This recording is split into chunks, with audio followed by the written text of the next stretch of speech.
Tara at silipin nga pala natin itong daang Katatubo. Dito lang yan sa may Aguilar, Pangasinan. Isa nga rin pala ito sa sinasabi nilang may magandang scenic road dito sa atin sa Pilipinas na may haba na halos 24 kilometers. At dito nyo nga rin pala makikita ang rolling hills ng Pangasinan. At isa na rin dito ang pinagmamalaki nila na Mapita View Deck. Dito nga rin pala ang isa sa pwede mong daanan papunta sa Daang Kalikasan. Kaya tara at samahan nyo kaming tuklasin kung ano nga ba ang nakapaloob sa dalawang daan na ito.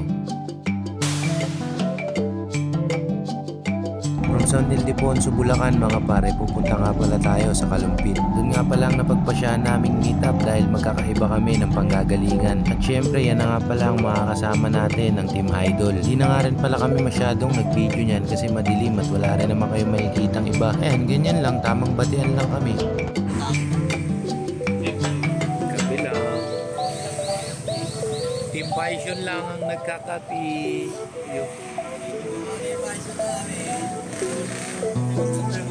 Pagtapos nga pala namin magkape, rumatrat na nga rin pala kami papunta ng Pangasinan at sinakto namin muna na magliliwanag na dahil lahat kami hindi rin nakapagdala ng kanya-kanyang best. Bali yan nga pala ang mga bago nating makakasamang motor sa pag-adventure na ating gagawin. Shoutout nga pala kay Rodel TV, click 160 lang sa Kalam. Pinabalitaan tayo kay Posing, taga dun yung yung nagagasolina. Yung pupuntahan pala natin sinarado pala ang tawid papunta sa Daang Kalikasan. Sana pala rin, sana bukas lang.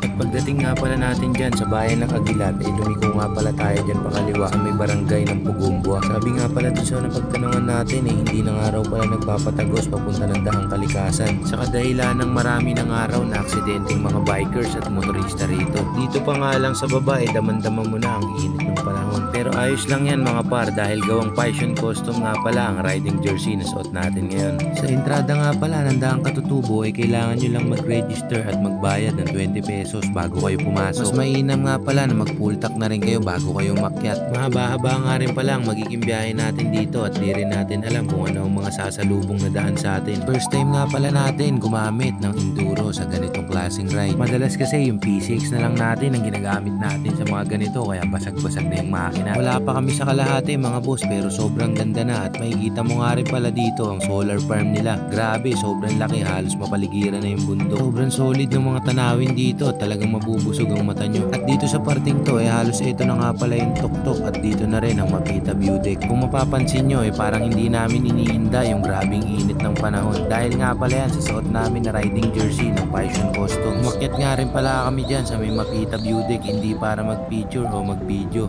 dahil nag-iwan nga pala kami dyan ng bakas. Kaso nga lang nagbayad kami ng 20. Pagbaba nyo nga pala ng Mapita View Deck sobrang gaganda na ng mga madadaanan ninyo. Sa sobrang ganda halos hindi nyo nagugustuhin umuwi. Pag galing kayo ng Mapita View Deck mga bossing, walang kakaliwaan dire-diretso lang mga boss kasi pag kumaliwa kayo dito kayo mapupunta. Ito ang gawin nyo pala tandaan, dapat nakaharap sa inyo to. Itong bundok na yan, kita nyo dapat yan. Pag dito kayo pumunta, kapraso lang yan, tapos rough road na. Super rough road na yan mga boss. Hindi dyan yung daan dito talaga. Diretso lang, from Mapita View Deck, dire-diretso lang hanggang makababa kayo rito.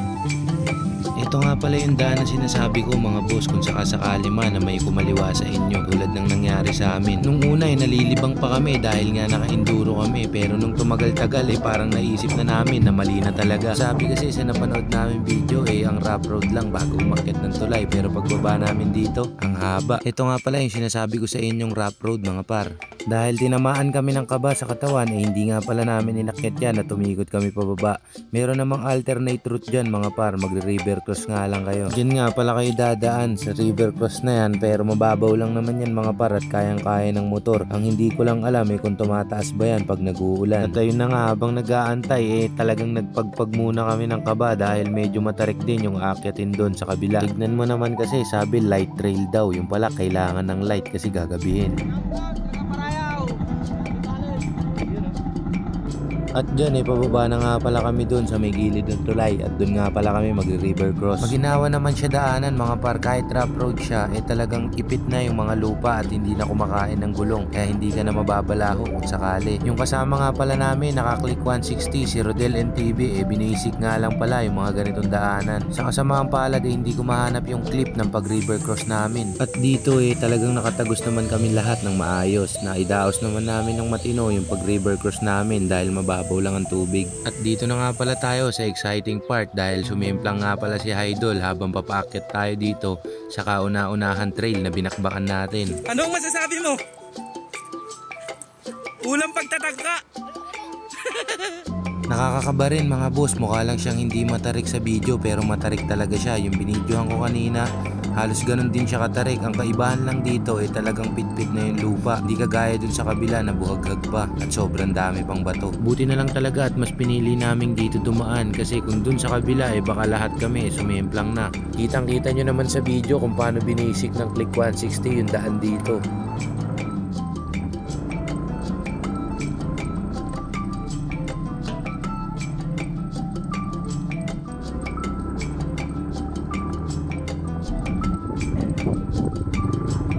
Nakita tayo spot mga boss. Testing natin kung kaya.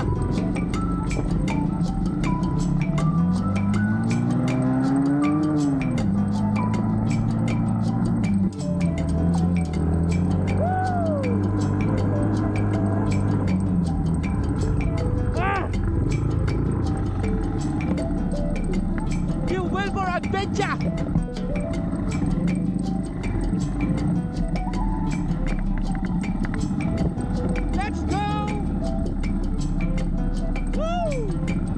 Nung mga oras na to mga boss halo-halo ang nararamdaman ko. May saya, may kaba at merong excitement. First time ko rin talaga kasi yung ganto, yung tipong madadala mo yung motor mo sa pinakatuktok ng bundok. Yung tipong wala kang iintindihing stress, hindi mo iisipin na mahihirapan ka. Although may nahirapan sa amin pero iba pa rin talaga pag naka-enduro ka. Mas lalo ko naramdaman ang tunay na kahulugan ng adventure. Grabe, sobrang sarap pala talaga sa pakiramdam. Kakawin ka muna, kakawin yan panis, ano panis? Panis.